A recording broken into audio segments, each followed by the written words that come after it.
one of the most important things we can do as road designers is to be involved at the soil level. Um, NRCS is actually what's called the Soil Conservation Service. So, we're very much focused on erosion and sediment control. And we're a non-regulatory agency that provides technical and financial help on conservation.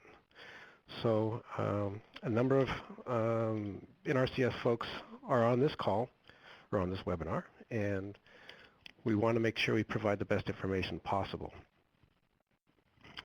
Okay, now I'm going to figure out next. Okay, my first slide, and I'm learning how to do this. All right, well, I'm going to talk a little bit more about what are the design characteristics of a erosion control plan. We're going to talk about risk. It's a major part of putting a plan together and what we need to do to make sure this works. The planning and the planning purpose. The contents of a plan, what we need to have in the plan. Guidelines. It's nice to have a series or a reference of guidelines that we can use and pull from for unique scenarios, and how we want to implement these things, and timing and responsibility. So basically, we need to be prepared. The whole idea here is to not spend a lot of money or a lot of heavy effort in retrospect. We want to be prepared. And just like first aid, being prepared to, in order to provide successful first aid, you must have a first aid kit. And you need to have the technical knowledge to use it. And then finally, basically making those temporary repairs until you get something in place permanently. Risk is always there.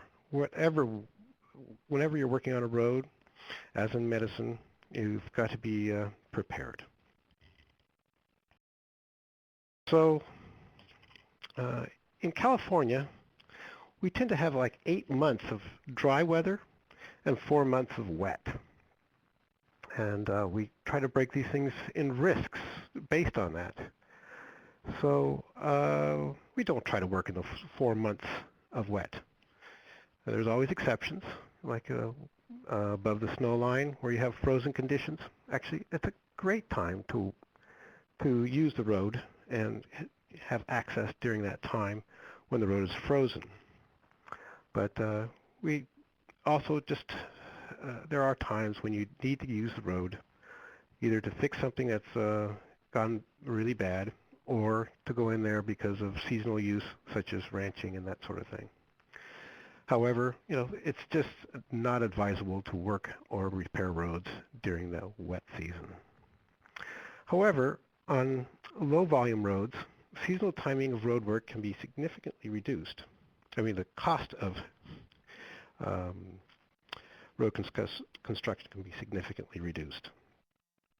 With most seasonal roads, economic restraints are usually a major concern. Construction in the spring and fall allows the use of soil moisture to assist in construction with compaction and soil workability. And over the last few weeks, we've discussed how important it is to have compaction and well-graded surfacing to create that long-lasting road. And finally, the low-risk time is the summer season. And that's when a lot of work is done, when you're focusing on road construction for activities that don't require continuous use of the road throughout the summer season. The import of water will be required when you're doing road construction in the summertime, and that's sometimes pretty expensive. And sometimes you'll need to use permits.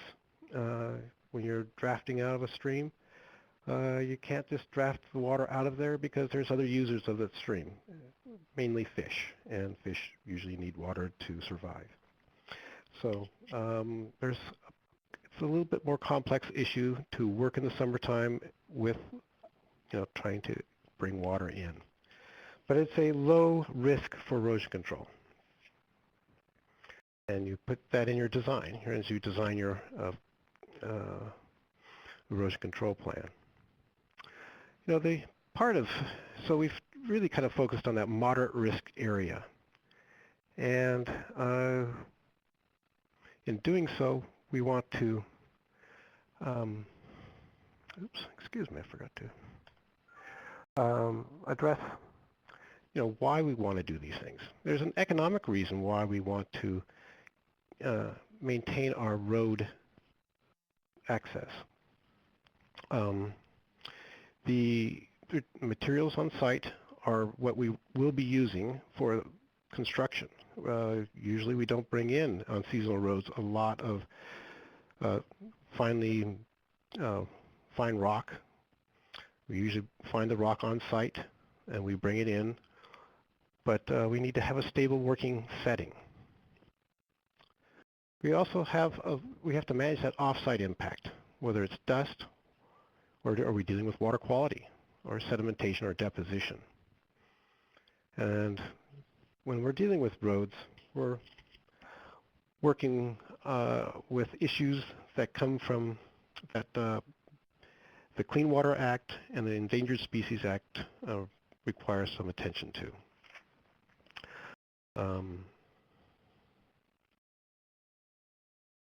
So with those concerns off-site and the economic concerns, we need to recognize that we are working with unpredictable weather. And in trying to do a building or any kind of construction, weather is a significant factor. And you need to minimize the effect of weather on your project and off-site. And I'm sure everybody knows, if you're unprepared, damages can be major. And the repairs can cost more than the original road repair was estimated at. There's a lot of liability and legal issues and fees and fines that can be involved. So we need to make ourselves a plan. We need to be prepared for the worst case scenario.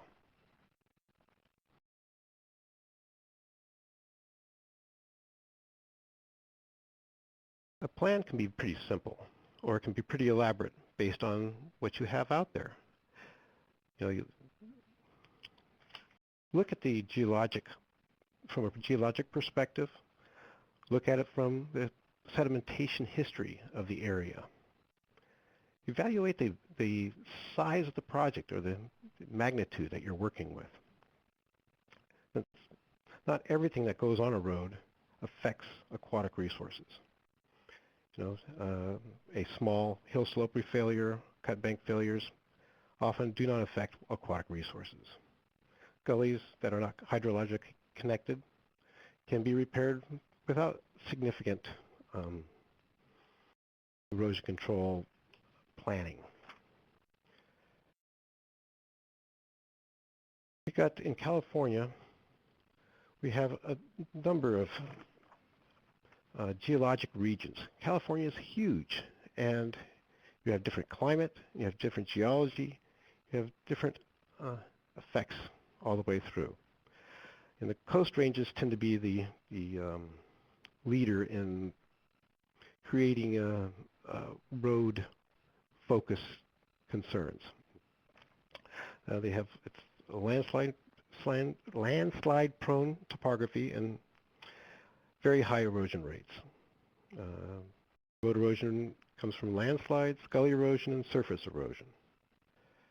The Cascade region, on the other hand, is made up of fairly resistant volcanic rocks, and road erosion is mainly related to surface erosion. The Sierra Nevada, especially on the west side, is gently sloping and made up of several different rock types of varying erosion potential. Road erosion is mainly related to surface erosion.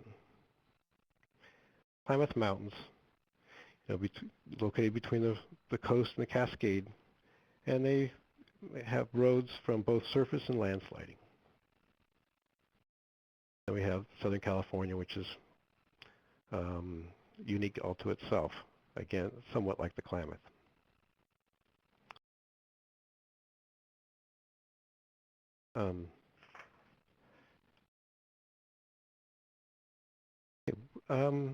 One of the things that come to play here is there's a lot of agencies that have the responsibility to protect resources affected by roads.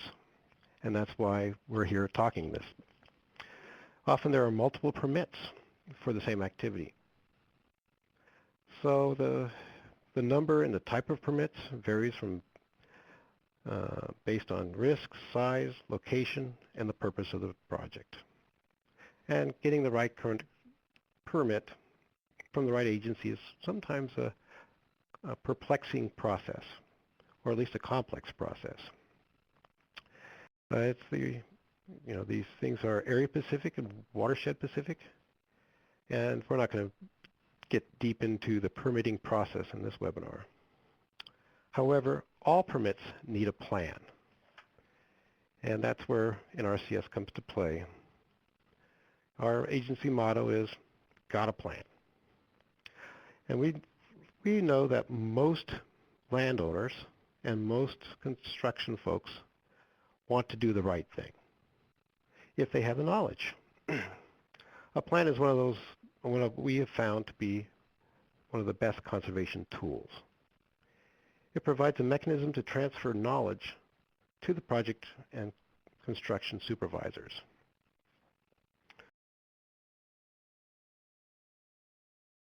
So what should be in this plan that tends to be common to most permits? And pretty logical. First, the location of it and the phases of operation in identified high risk or high priority areas. You need to know the time periods to do the work. You need to have access and knowledge of the erosion control tools. We need to have them on site.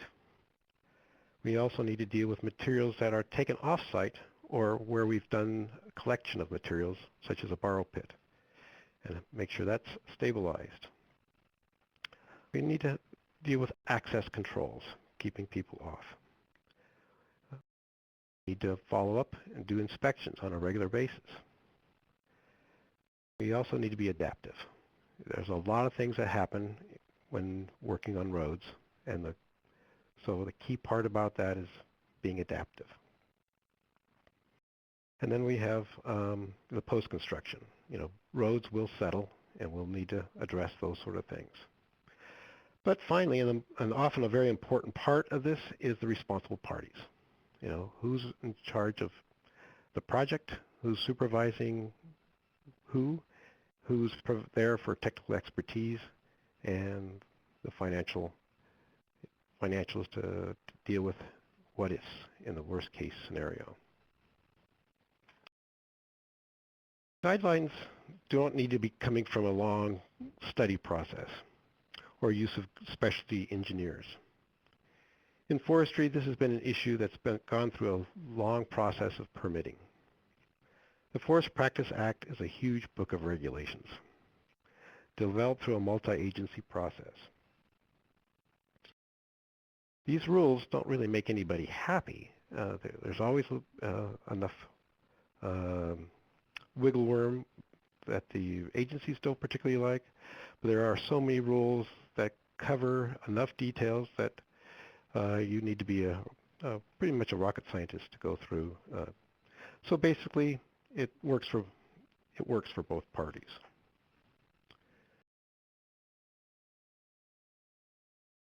The forest practice rules can be downloaded off the website here, and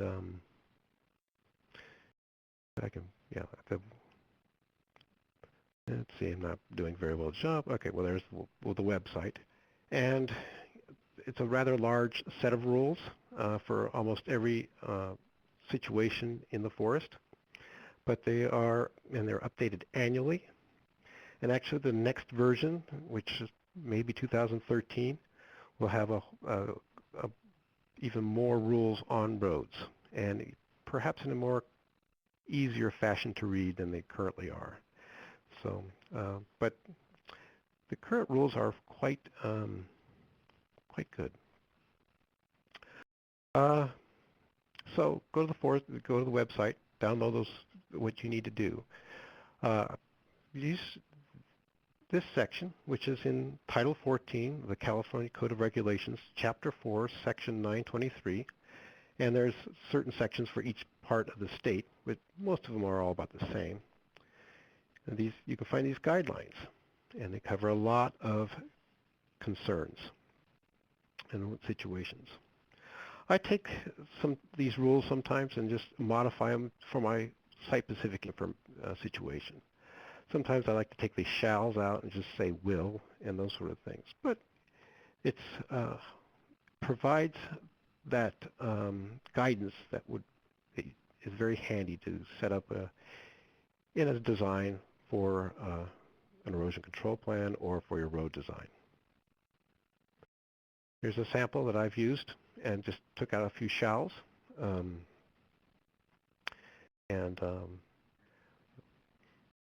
I guess I can read this out. Roads will not have repair work done on them when, due to general wet conditions, equipment cannot operate under its own power. That's pretty broad, but actually when it's in the woods, it makes a lot of sense. Use may occur when the roads and landings are generally firm and easy passable or during hard frozen conditions. Isolated wet spots on logging roads or landings shall be rocked or otherwise treated to permit passage. However, use shall not occur when operation may result in significant discharge of sediment discharged into the watercourses or lakes. Again, there's that watercourses and lakes scenario. And whenever you're working in the wrong conditions, it's not productive. And you're going to have impacts. And so, often these rules came because of poor decisions. So we're trying to address the worst case scenario in our plan. And the worst case scenario can be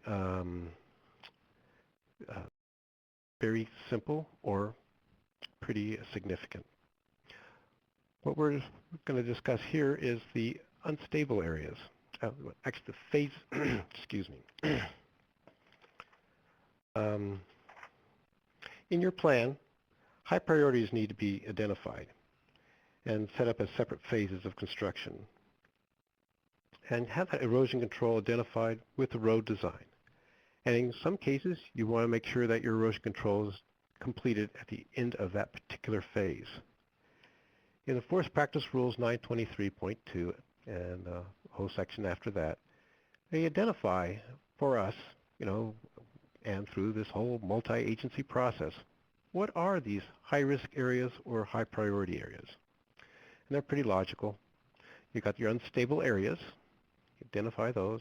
Steep slopes greater than 65%, or greater than 50% on stretches greater than 100 feet.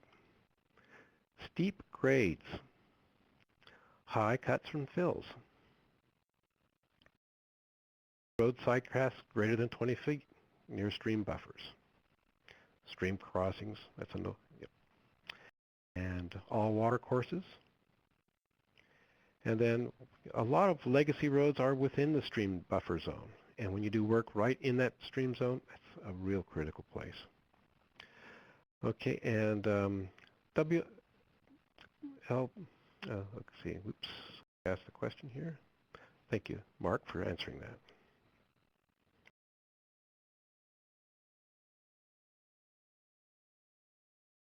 What we want to do is, in this whole process, is hydrologically disconnect our road systems, and that's part of our design.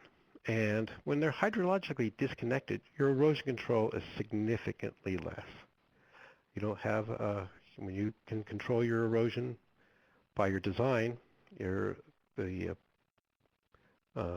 band-aids and the things that you need to put in a temporary scenario becomes quite a bit less. We want to just put everything in a permanent way, and however, we need to use temporary erosion control whenever we're opening a road.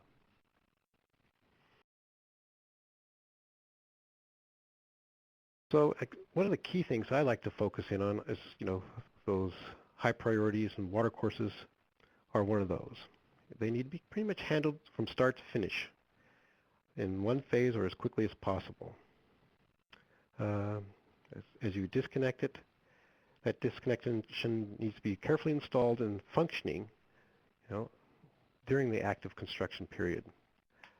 You can't it's very difficult to bring equipment back in to wrap something up when something is incomplete. So we try to make water courses complete at the time of the work. Okay. In the summer season, you're in an area of low risk, and so you can put your erosion control in at the end of the season. What we call beginning of the winter period starts October 15th, and that's when you want to get those erosion controls in by that time. But usually you try to do it before, let's say, you move out the equipment, or you're done with a high priority area where you have some steep slopes or a steep grade. Most of that stuff needs to be addressed and dealt with at the time of construction. However, you do have a drop dead date, which is October 15th. Spring work is where you're in that moderate risk territory, that time between after the winter season starts October 15th, say to November 15th, or early in April, so April 1st to May 1st. You've got really a good opportunity to get work done. If the equipment's available, the soil is workable, there's very little dust, you get your compaction. However, everything is at risk.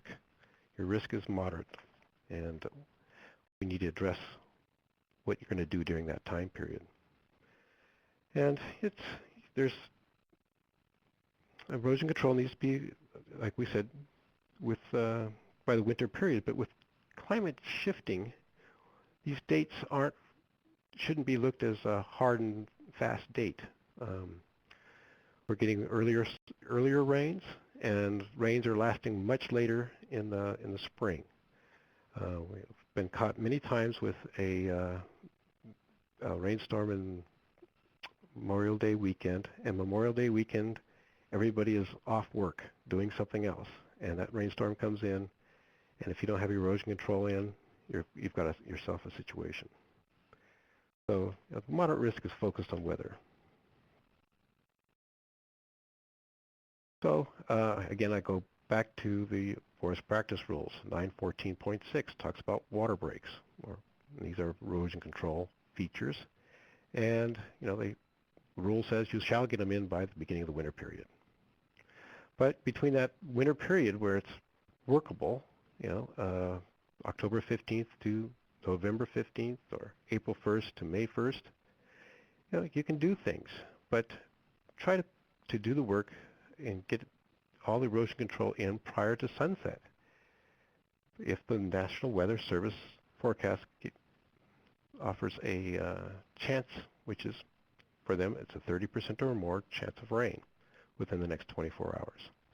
So that's a rule, and it works really well, and it's something, a guideline that can be used in a lot of scenarios. Of course, when you're in high risk, moderate to high risk, you really want to make sure you're putting your erosion control in along with the construction activity. So here's another rule that makes it clear that you don't want to use that road when it's saturated, and you have to address it at points in time with that. Well, when to stop and when to start. It's, you need to inspect. Go out there and look at it. Don't expect it to be done or dry within a certain 24-hour period or 36-hour period. You need to get out there and look at it and assure you that what you can do out there won't cause any damage. And the more work you do during a wet period, doing damage you pay for. Okay, and one of the key tools we like to, well, there's a lot of tools out there right now, and how you use them is very important. Some materials just don't work out there for places where you can't maintain them. Maintenance is a very important part of certain erosion control tools, and if you can't get access to it, don't use it. Use something else that will work better or work and that will work without that kind of a maintenance or a constant maintenance.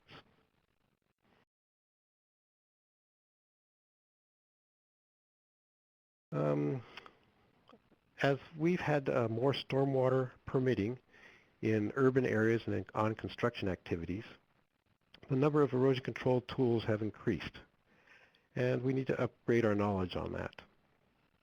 There's a number of places you can get that, but you know, I work with operators and that sort of thing, where sometimes just a picture tells us a real good story. 1,000 words. So stories and pictures are nice to convey to your contractor what works. It also works for you. I often go to the trade magazines. Erosion Control is a magazine that has all their past issues online, and you can look at silt fences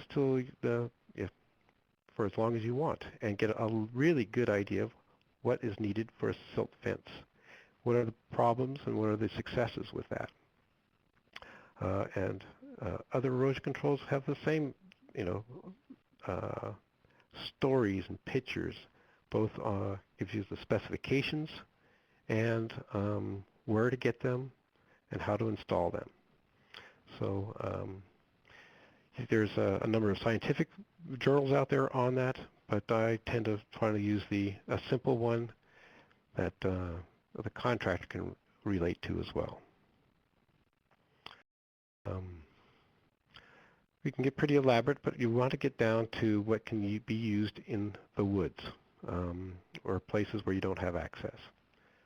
So you don't want to put in sediment basins that will require you to be there right away. You need to use on-site materials would be ideal. And so we get into seeding and mulching. I use that all the time. Use a native rock. Slash, wood slash is an ideal attribute on there. So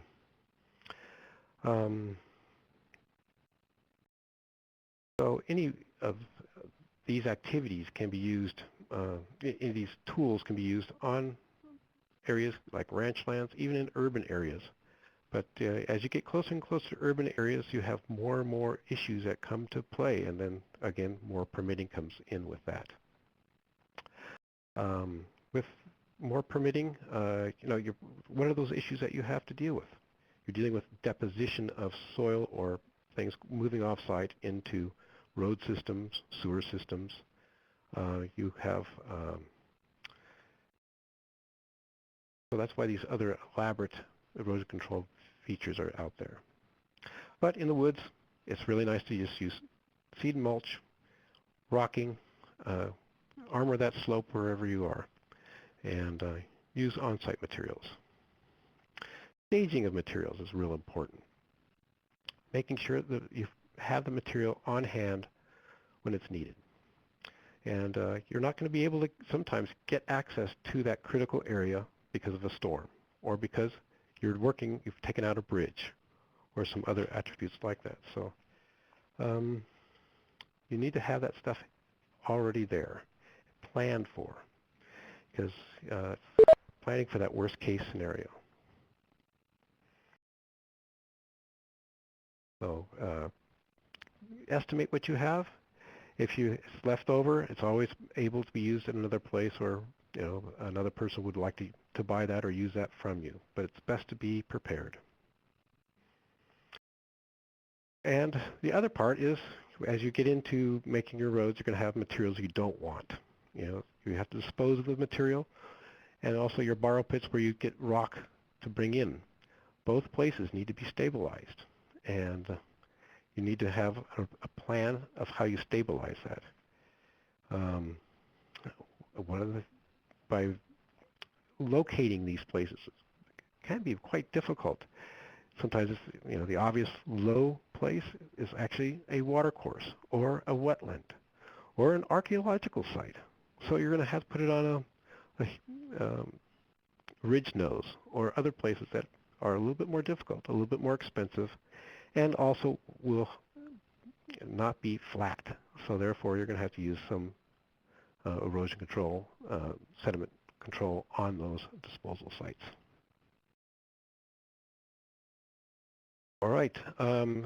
One of the other issues, a road is very susceptible to damage, a brand new road. Unwanted access can be very, very difficult. Terrible, actually.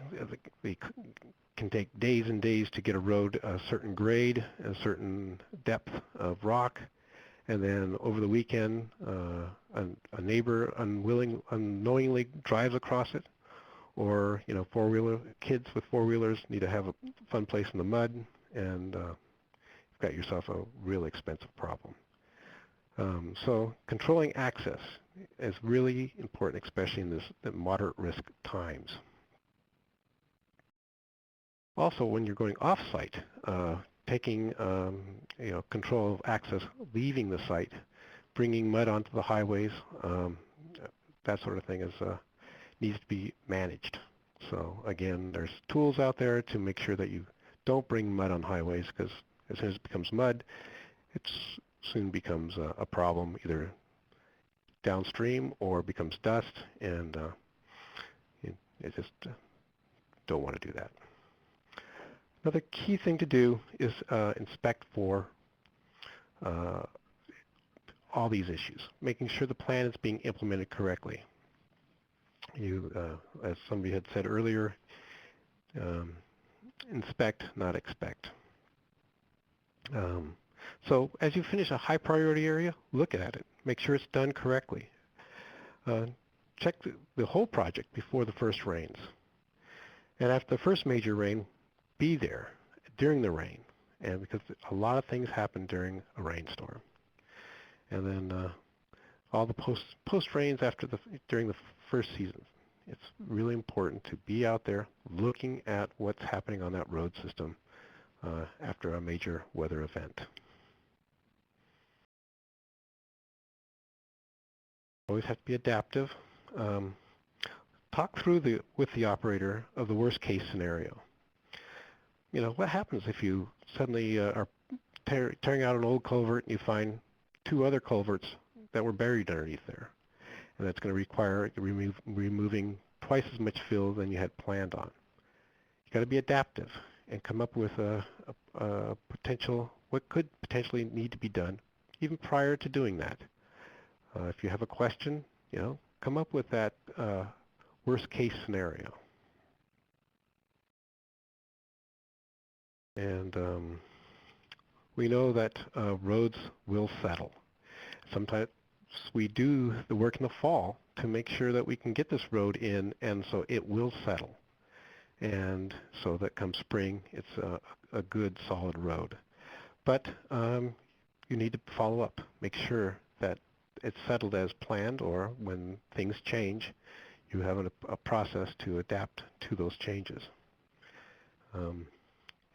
Also, it's expected. As we go back to the forest practice rules, they require that a person is responsible for that road for the following season after installation, so a full year afterwards. and that's it's an important attribute. We know that roads change. That's it's one of those um, things about roads is they're always changing.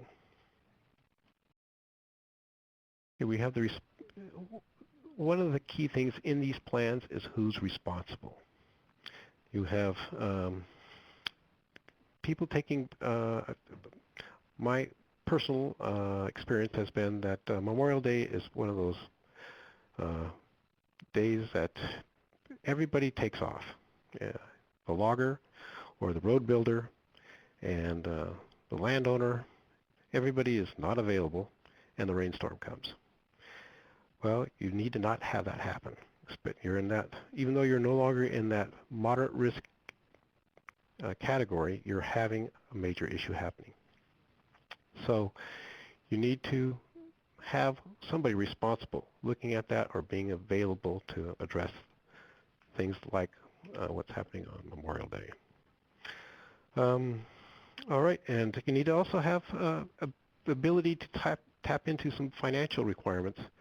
If, let's say, if you've got a culvert plugged up, you need to move a piece of equipment in there as soon as possible. You don't want to argue over who's going to pay for it. It should have been thought about in the worst case scenario. So, you know, you're going to have a piece of equipment, needs to go in there, take it out, the situation, and you're not arguing over that thing. All right, well, that's pretty much my discussion on planning erosion control during construction. And I think Mark Lancaster here is going to take it from here for talking about more best management practices in a permanent scenario. So thank you for your participation, and I can answer questions now. Actually,